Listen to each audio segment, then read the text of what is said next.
the vocation, or the preacher's vocation. We're doing the ABCs of Christian maturity.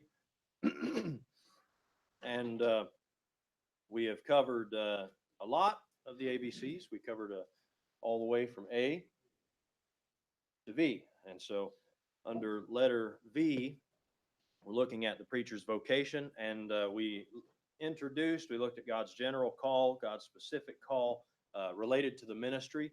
We looked at the divine call upon men in the Old Testament, and that's where we're at right now. We're kind of looking at these men in the Old Testament who God called to the ministry. We looked at Moses, and last week we began looking at Samuel, and we kind of had to stop in the middle of that. So we looked at how God prepared Samuel. We looked at the influence of early consecration and service, and then how God called Samuel.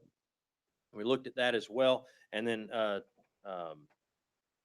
tonight we're going to begin looking at the revelation to the man of God. So a little bit more about this is not to be confused with how he was called, but oftentimes when God calls someone, he also reveals to them somewhat of the call. So for Samuel here, he was called, and at the same time, once the call happened, right? You guys remember in the middle of the night, Samuel hears, Samuel, Samuel, and he comes running to Eli. He says, here I am, you called me.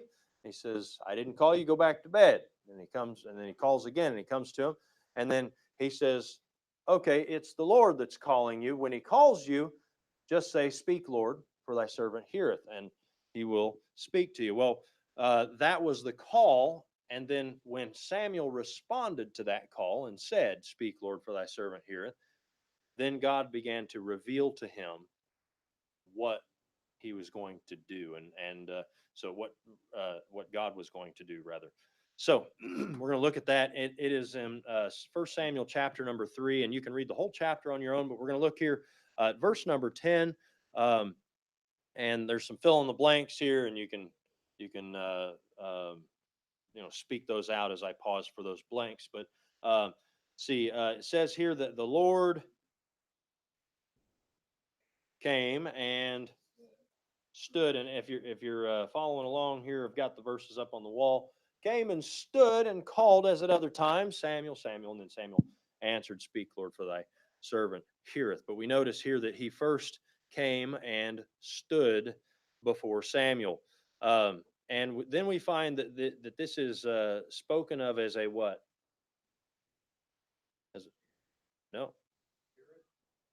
As a vision, yes.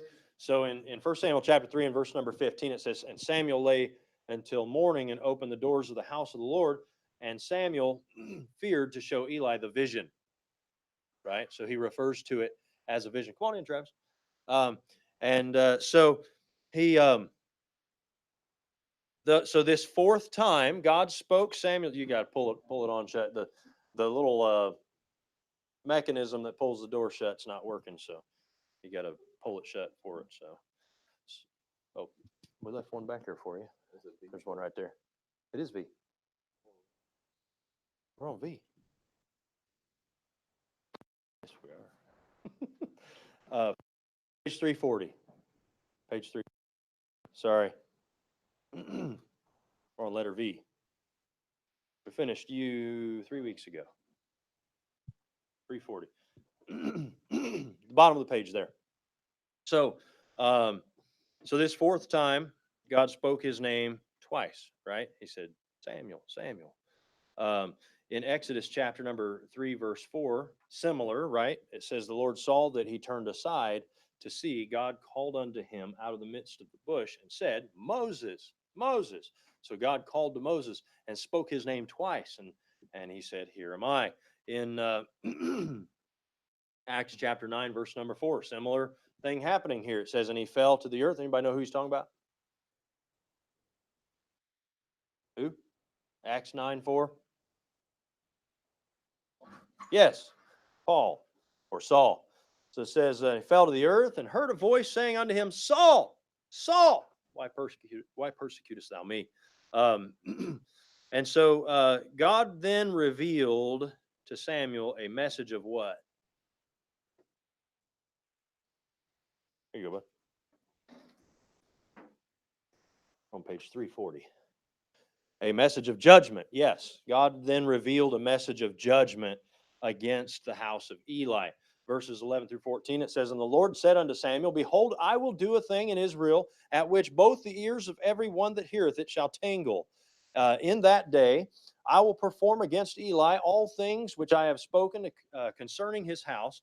When I begin, I will also make an end.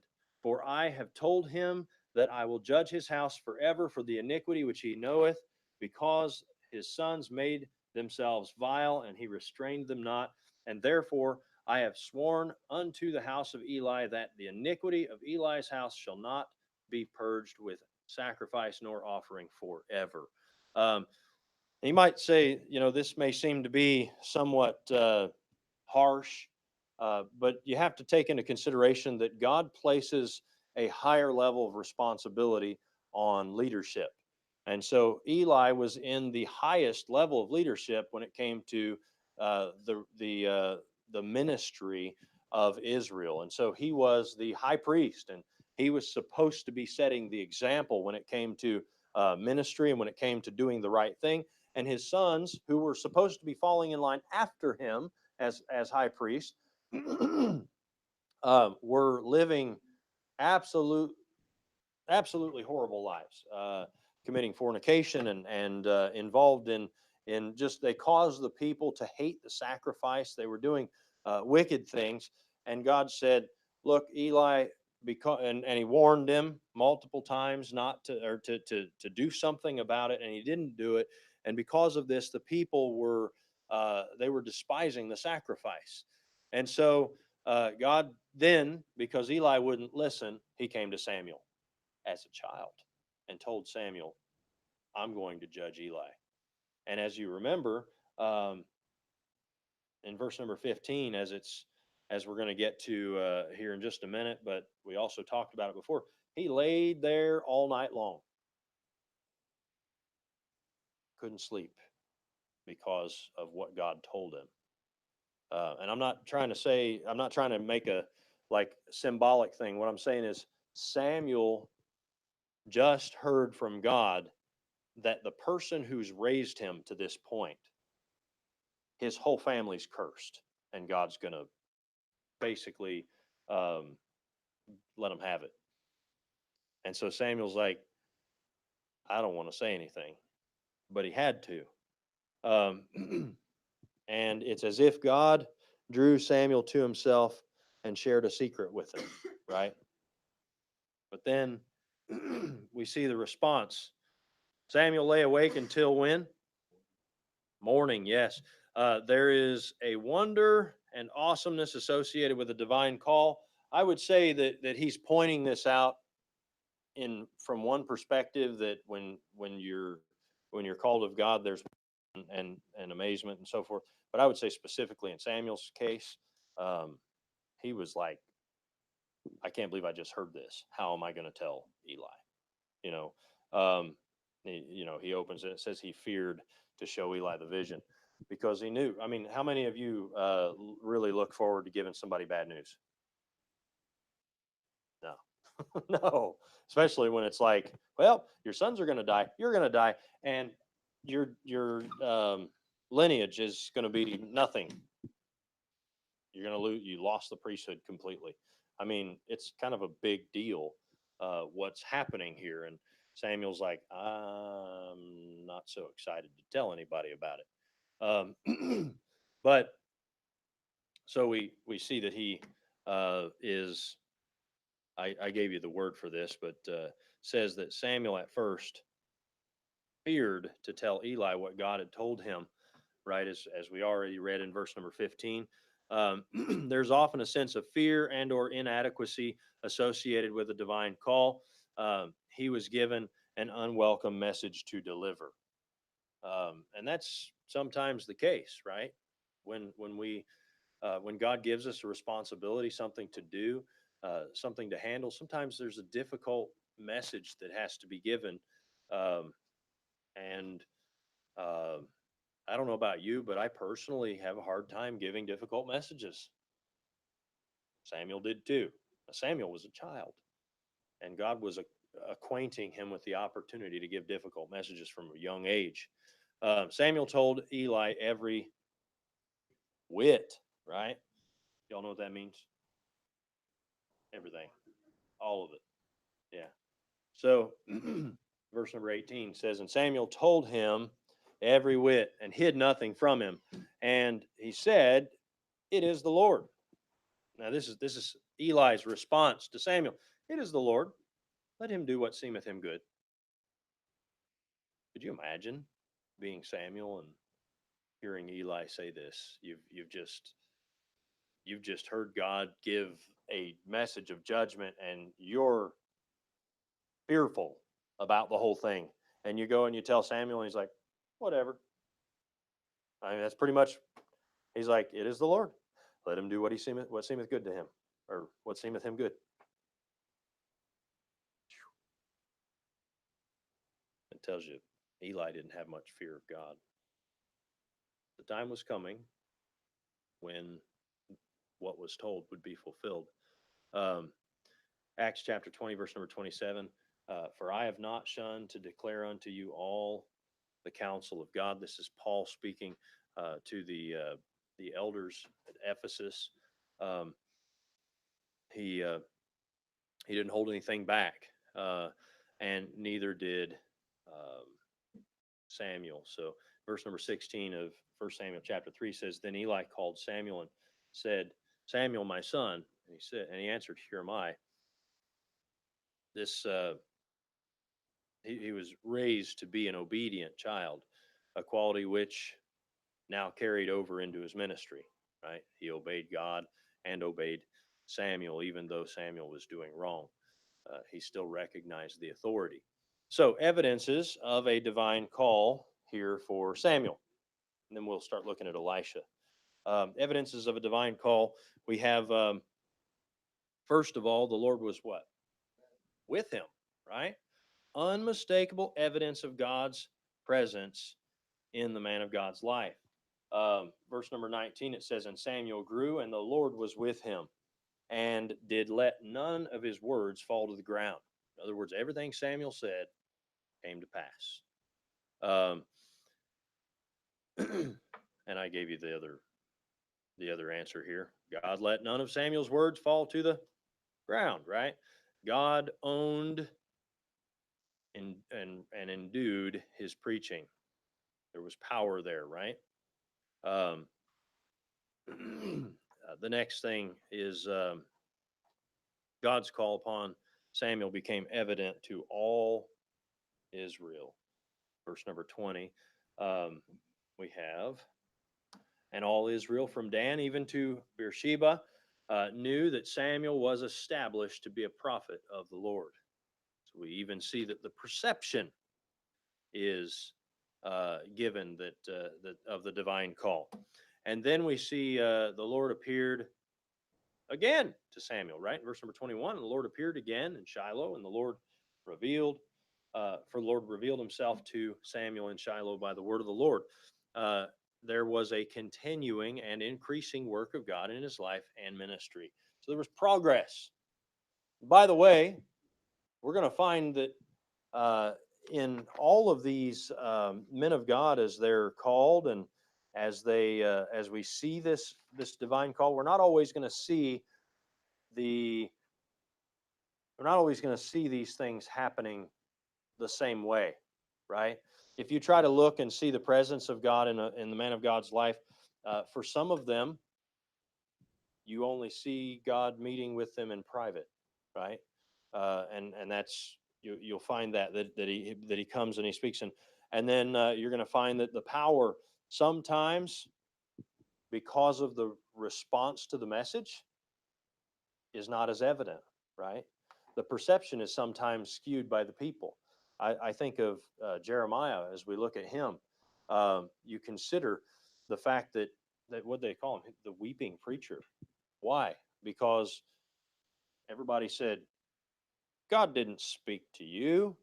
And even you remember that there's this time when he and some of the false prophets are standing around, and they smack him in the face and say, where did the Spirit of God leave me and go to you? and just mocking and ridiculing him, and then put him in a dungeon, and I mean all these bad things, and but still yet we recognize that God called him and God used him. So the progress, even we even see that the last book there that he writes, Lamentations, weeping over Israel or lamenting, the progress wouldn't seem to be progress in a lot of people's eyes, but the fact that he obeyed God regardless of the outcome was progress. Does that make sense? So we're going to look here at the divine call of Elisha. Any questions on or discussion on Samuel at all?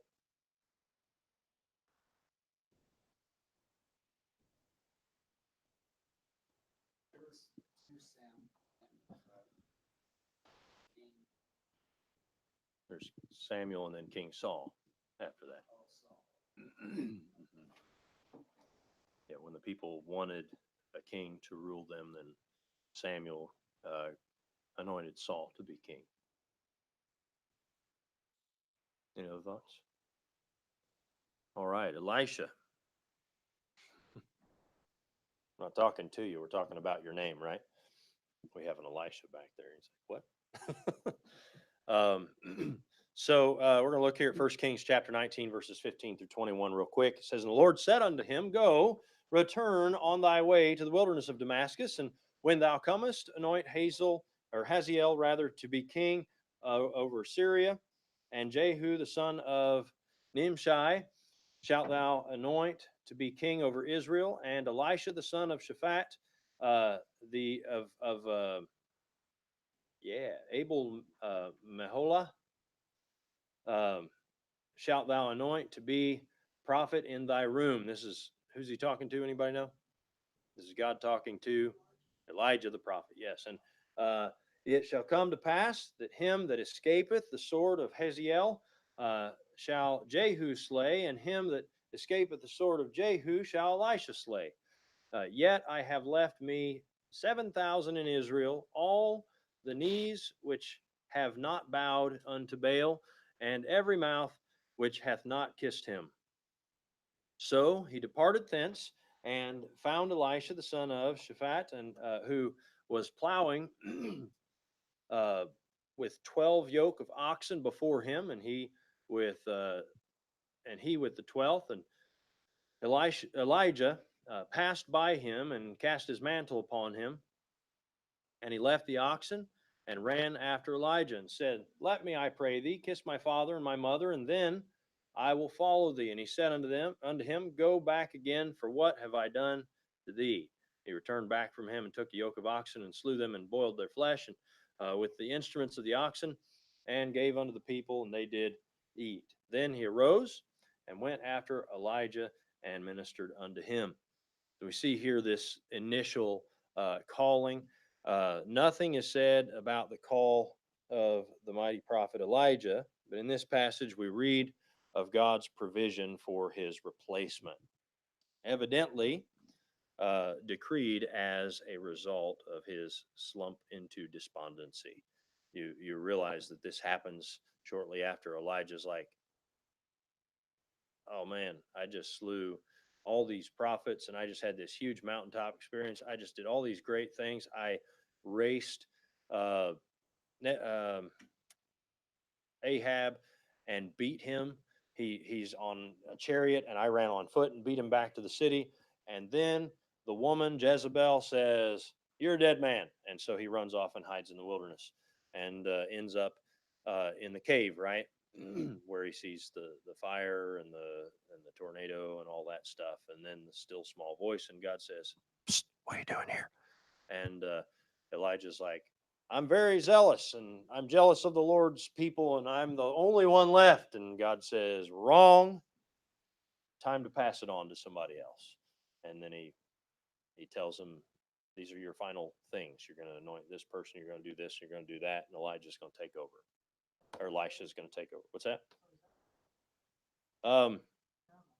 It seems that way, but I think it was just Elijah was done. He had been, yeah. but he just kind of pops on the scene and huge victory, and then kind of puny defeat. But we see that he did a lot of things, a lot of great things. Um, but we're talking here about Elisha, the one who took over. The preparation of the man of God in 1 Kings 19:19, we're going to find that Elisha's occupation was that of a what? A plowman or a farmer. Yeah, right. Says, so he departed thence and found Elisha, the son of Shaphat, and who was plowing with 12 yoke of oxen before him. That's quite a lot of oxen, by the way. 12 yoke is 24 oxen. That's a bunch of meat. But but they were working. They're working hard. That's a lot more than horsepower. Ox power is a little stronger than horsepower. Yeah, and he's plowing, I'd say, quite a field with 12 yoke of oxen. But anyhow, as he mentions here, the number of oxen is an indication of the size of his father's property and the attendant wealth of his family.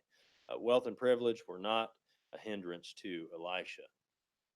If we look here at Lamentations, what did wait a minute? Did I skip Lamentations in my? I think I did. I did. I'll have to just look it up here. Lamentations 3:27. Sometimes I miss copying things. Lamentations 3:27. It says, "It is good for a man that he bear the yoke in his youth." In other words, he's working at a young age. It's good for a man to work as he's young. But he worked with and alongside the 12th ox or 12th yoke of oxen, right? Um, and this is an indication that he was a strong, hardworking young man, right? It's not an easy thing to plow with an ox. Today we like to say, farmers are not as big and you know muscular and all that as they used to be, because now you get in a John Deere and you just turn the wheel and hit the throttle and go. But back then, you've got to control this massive, more than 1,000 pounds usually beast, and you talk about a yoke of oxen. You're literally driving a car that has brains, two different brains, and you have 8 feet that have to be coordinated with hooves on them, and then you have a yoke that has to be placed on them, and then you have all of the equipment that connects the yoke to the plow. The plow sits in the ground behind, and usually you either have to have a weight on the plow, uh, or you have to stand on the plow yourself, or sometimes you're walking behind that beast with a handle on the plow that you're pushing into the ground as they're pulling it. And so, depending on how your equipment is set up. Now, for Elisha, he must have had most of his yoke of oxen had their own weight on the plow, because he only had to physically assist with one. And so, but considering that fact, it required that he had to have been fit, right? He had to have been a hard worker for a long time and capable of doing these things. And he obviously had a loving home. Uh, 1 Kings 19. Did I copy the wrong verse again? 19:20. I got 19:19. See, I I skipped it. What's that? You're right. Yeah, that's why, because I had it right there, right? And he left the oxen and ran after Elijah and said, "Let me, I pray thee, kiss my mother, or my father and my mother, and then I will follow thee." And he said unto him, "Go back again, for what have I done to thee?" Again, he's obviously, Elisha's like, "Hey, I'm going to go back and say goodbye to my parents." Um, And then you see what he does. He makes some food and has a good time uh, with his parents, right? With, well, the people. So uh, the people and his parents. So pretty neat though. He obviously had a loving family and loving home life, um, but we see a little bit in his preparation. You'll notice that a lot of men that God has called, they're already busy laboring, right? God doesn't usually call the guy that's sitting back with the couch potato that's sitting back with the remote, and God's like, "Get up! I've got a job for you to do." Okay, after this next commercial. No, that's not how it works. God calls the one who's busy working. By the way, that's how ministry works in general. Most people in leadership recognize if you want something done, find the busiest person, they'll get it done. Believe it or not, somehow busy people happen to get things done that non-busy people never seem to have time for. How is it that the busiest people have time for things when people that aren't busy have no time? Well, it's because when you're busy, God maximizes your time. And so, anyways, he was busy. He was prepared in some sense of the word. And so, here we have his call, uh, 1 Kings 19:19. So he departed thence, right? And we already read all that, but you have Elijah coming. He says, "Hey, Elisha, let's go," right? Cast his mantle upon him. Let's go. Yes, sir.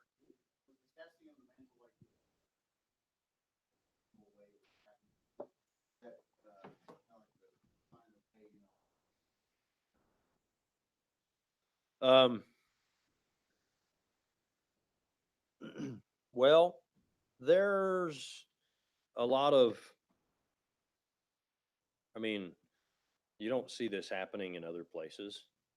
Um, in this place, you you you kind of see, um, seeing if he says anything about it. I couldn't remember. Um,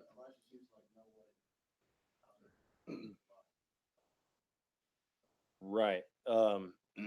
So there's a few things going on too. Um, Evidently, Elijah was known by the mantle. Had to have been. We don't see it before. We don't see it really after, except for Elisha, slamming it down on the water and But um, so it was kind of a tool of that particular man of God. Um, then and that's something that's different people have yeah, and so there's different things like that, and you see that this, right, because Moses passed his staff to Joshua, you know but there's these different things in different times, it seems, that are indicators. But I think another thing to take into consideration is the fact that he's working with these oxen. It's probably loud, rather than standing on the sideline saying, "Hey, Elisha," and calling for him, and, "Hey, I need to talk to you." He just rode up and put his mantle on his shoulder, and, oh, somebody's here. Okay. So there's the logistical factor, but then there's also the factor of just, Elijah was known by that mantle, and then we use that concept today, passing of the mantle, so to speak. It's not that we all have a cloak that we wear that we pass on to the next guy, um, literally. And some like doctoral graduation ceremonies include something similar to that, like the hood. It's a mantle of sorts. If you ever see anybody who's got a doctorate, they've got a robe on. Unlike the other graduates, are usually they have a gown. Well, the doctorate recipient has a robe on, and when they come up and they shake hands with the president of the school, whatever, then the officiant then takes the the uh, the mantle or the hood, which is the color symbolizes what type of doctorate it is. Mine was like a baby blue, which is indicative of educational doctorate. So, and then they put it over you, where the president then fastens it behind your back, and the other guy fastens it on the front, and then puts hands on your shoulders, and that's the passing of the mantle, so to speak, in a sense. So they're quote unquote endowing you then with that, the authority that comes with uh, the certificate or whatever, if that makes sense. So it's a uh, ceremonial type thing. In this sense, I don't think that Elijah was showing up to have a ceremony. I think he was just saying, "Hey, Elisha, it's time. God's calling you. I'm going. You're taking my place." We don't see that conversation quite taking place that way, but it's kind of understood that what's going to happen. So because he basically um, he sees him there, he casts his mantle upon him, and then Elisha knows that that means Elijah just showed up to come get him. And we don't know. It may be that God spoke to Elisha ahead of time, saying, "Hey," like he did with Moses, and he said, "Oh, here comes Aaron. He's gonna." And so, or Aaron's coming to you, and so similarly, maybe like he did with uh, Samuel when he went to Eli, and then like he did with Moses when Aaron came, like he did with Paul and Ananias, right? He says he didn't tell Paul what he was going to do yet. He's just kind of sitting around blind, waiting. Ananias is told what Paul is going to do. He goes and uh, then lays his hands on him, and Paul's eyes are open, and he goes on, and so on. So um, it was first made known, at least from what we understand, it was first made known to whom? What? Elijah. Yes. And this he was the messenger of God. In uh, verse number 16, it says, "Jehu the son of Nimshi shalt thou anoint to be king over Israel, and Elisha the son of Shaphat of Abel Meholah shalt thou anoint to be prophet in thy room." Now, because we don't have Elijah's name in that passage, it might be a little more difficult to know who it was talking about unless you go back and look at who God's speaking to. But we know it was Elijah. Um, and so it came to him as the word of the Lord. Verse number 15 kind of gives us that, right? The Lord said unto him, um, as you read a little bit before, and you'll know who it's talking about, but return on thy way to the wilderness of Damascus, and when thou comest, anoint Hazael to be king over Syria. And as we already read all the rest there. Compare this with 1 Timothy 4:14, which says, "Neglect not to give, or rather, neglect not the gift that is in thee, which was given thee by prophecy, with the laying on of the hands of the presbytery." Um, and so we see this as a revelation from God, right? Which took place at the hands of one who was already a man of God. Makes sense? And don't misunderstand this man of God thing. I recognize that every Christian man who's living out is a man of God. But in the sense that we're talking about the man of God, the prophet, or the one who God's called uh, to the ministry here. So, letter B. It was communicated to Elisha by the cast, as we mentioned already, the mantle, right? This was the prophet's cloak. You can compare this with that same verse, right? What was passed at that point to Timothy? Well, nothing physical except for laying on of hands. So there was that. It was a symbolic passing of the mantle, so to speak.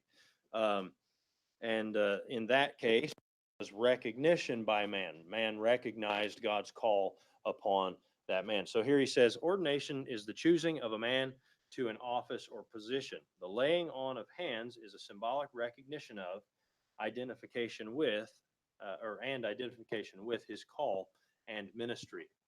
There is no impartation of grace involved in either act, although there is an impartation of vested authority. Does that make sense? Any questions on that thought there? On like ordination. We're going to deal with that a little bit more as we go through the study, but in this particular case, the example given with Elisha is much more informal than an ordination service today, right? So, number 3, how did this guy respond? The response of the man of God was immediate. What did he do? He did what with about the oxen?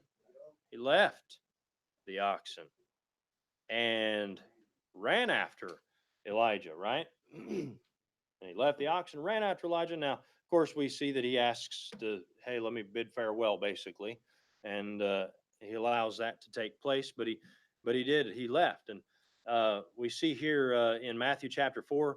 Interestingly enough, we mentioned this on Sunday night.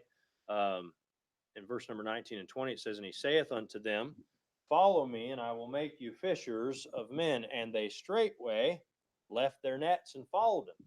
Maybe that was Sunday morning. I can't remember now.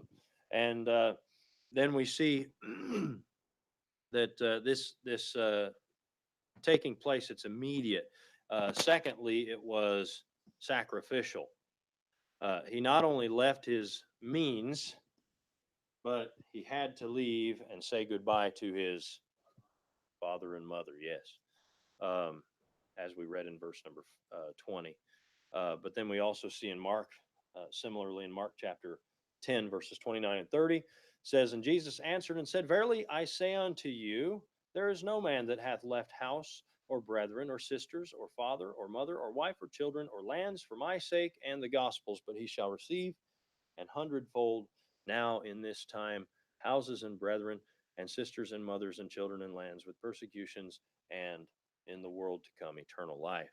Um, again, recognizing that sometimes there's sacrifice required uh, for um, for the ministry. Then letter C, it was tested. Elijah told him to go back again. Elijah also put him through a similar threefold test in 2 Kings chapter 2, verses 2, 4, and 6, where he says what says, "And Elijah said unto Elisha, Tarry here, I pray thee, for the Lord hath sent me to Bethel. And Elisha said unto him, As the Lord liveth, and as thy soul liveth, I will not leave thee. So they went both to Bethel." Verse number 4, "And Elijah said unto him, Elisha, tarry here, I pray thee, for the Lord hath sent me to Jericho. And he said, As the Lord liveth, and as thy soul liveth, I will not leave thee. So they came to Jericho." Verse number 6 says, "And Elijah said unto him, Tarry, I pray thee, here, for the Lord hath sent me to Jordan. And he said, as the Lord liveth, and as thy soul liveth, I will not leave thee. And they two went on." You see that he was tested 3 times to go back. He was also tested by the discouraging words mentioned in verses 3 and 5. In verse 3 there it says, "And the sons of the prophets that were at Bethel came forth to Elisha and said unto him, Knowest thou that knowest thou that the Lord will take away thy master from thy head today? And he said, Yea, I know it. Hold ye your peace." Verse number 5, "And the sons of the prophets which were at Jericho came to Elisha and said unto him, Knowest thou that the Lord will take away thy master from thy head today? He answered, Yea, I know it. Hold ye your peace." Right. So we see that there were tests there. And it says here, if a man can happily do anything else besides preach, he has no business in the ministry. Now, understand that this statement's often made. Um, this doesn't mean that a man cannot do anything else rather than preach.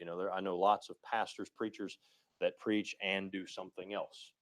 Uh, what is meant by this is if you can say, take it or leave it, fine with me, then leave it, because you're evidently not ready for ministry. So for me, um, I have to. I have to. I've had times when I've had to take a break, and it's difficult, very difficult. Um, but of course, I want to do what God wants me to do, and there are times when um, help is what I do. What I've had to do, and so um, in the meantime, I wait, and the Lord puts us where we're supposed to be and doing what we're supposed to be doing. Luke chapter 9, verses 57 through 62. It came to pass that as they went in the way, a certain man said unto him, Lord, I will follow thee whithersoever thou goest. And Jesus said unto him, Foxes have holes, and birds of the air have nests, but the Son of Man hath not where to lie his head. And he said unto another, Follow me. But he said, Lord, suffer me first to go and bury my father. Jesus said unto him, Let the dead bury their dead, but go thou and preach the kingdom of God. And another also said, Lord, I will follow thee, but let me first go bid them farewell, which are at my house, or which are at home at my house. And Jesus said unto him, No man, having put his hand to the plow and looking back, is fit for the kingdom of God. Um, just recognize what's going on here. He knew their hearts, and they're giving excuse, and they're saying, "Hey, I'll do it, but I got to do this first." Right? Um, and there was a time in my life when I've said that to God as well. Hey, I'll do it, but I need to do this and I need to do that so that I can be ready. And I'll do, when I was a young man serving under my pastor, when it came to say full-time ministry, so to speak, I would say, well, I'm getting ready for that. I've got business and I've got plans, and I'm going to do these things, and I'm going to prepare myself so that when I am, I'm well taken care of because I worked for it so that I could be. Let me say this: if you won't serve God while you're working to be ready to serve God, you won't serve God when you're done. You'll never get around to serving God. And that's something that we had to tell college students all the time. If you're not going to serve God while you're preparing for the ministry, who's gonna think you're going to serve God once you're done preparing? You know, just the same. It's easy to say, well, after this year, or after, they say, well, I'll do this after. For us, a lot of times it's like, okay, well, when the kids get out of school, and then the kids get out of school, and it's summertime, and everything's crazy, and the kids are running everywhere, and you got all these things to do. Oh, we'll do it when the kids go back to school, and then the kids go back to school, and oh man, now we got all the school stuff and back to school stuff, and you got all these things going on, and we got homework, and we got sports and whatever, and who knows what. Well, when this season's over, we'll do. Fact is, you're going to do what you make time to do. And when it comes to doing what God's called you to do, don't let anything get in the way. Just the way it's got to be. There's a difference in Elisha's actions with respect to his parents and that of the man in Luke chapter 9, verse number 59. Um, the the difference was, first of all, this man's father hadn't died yet. And he's like, well, let me go bury my father. Right? There's a difference here between these two. But Elisha's response was a total response. It was a no going back response. Notice what he did. Elisha killed and cooked a yoke of oxen. Right? This is two oxen. um, that's kind of that's kind of a big deal. Using the plow instruments as the fuel for the fire. Think about that. It is instruments, yes. Yes. Using the plow instruments as fuel for the fire. Sometimes the blanks aren't the big deal. It's just to make sure that you're reading it and paying attention, right? Right. Verse number 21, they're mentioning this, but he literally burned his bridges behind him. Now, please don't misunderstand that. It doesn't mean, oh, God's called me to preach. Mom, Dad, that's not what's going on, okay? Uh, you know, That's not what's going on at all. Um, he wasn't burning his bridges in the sense that he was burning opportunities with other people. That's what when we talk about burning bridges, we're talking about burning a bridge, to use, to help or to get help and to help other people. You burn bridges today. We're talking about destroying relationships and the opportunity to continue to be a help to that person or for that person to be a help to you. So, in his sense, he was burning the bridge back to his old life. In other words, he wasn't going to be able to go back and plow with those oxen because they ate him. And he wasn't going to be able to go get new oxen and plow with them because he used the instruments of the plow to burn and cook those oxen. Uh, you know, Appalachian talk right there. So, um, anyways, the idea was he wasn't turning back. He wasn't saying, "Well, if this don't work out, I can always do this." You know, in this particular case, that's all he was going to do for the rest of his life, and that's what he did. Um, so, letter E here, it was public. He gave the food to the people. Although the call of God often comes in a personal and private way, there comes a time when it needs to be openly declared before others. Right? Why, when we talk about somebody surrendering to preach, we want them to say, "Hey, I surrender to preach," and then we all rejoice with them. And then it also maintains that accountability, right? Well, you surrender to preach. You ought to be preparing, right? Or um, you ought to be living like you're called to preach, right? You ought to be faithful in the little things because you're going to eventually be doing bigger things. And so, this again, it was a public thing. Letter F, it was courageous, considering the days in which Elisha lived. Ahab and Jezebel were still ruling the land, and Satan was hissing in a frenzy. Right? Um, Verses 1 and 2 there. And Ahab told Jezebel all that Elijah had done, and withal how he had slain all the prophets with the sword. Then Jezebel sent a messenger unto Elijah, saying, "So let the gods do to me, and more also, if I make not thy life as the life of one of them by tomorrow about this time." By the way, she didn't accomplish that, but we still see here that they're still on the throne. They're still trying to fight, and here Elijah's passing it on to Elisha, and Elisha is taking it and ready to go. Letter G, it was humble. We're almost done here.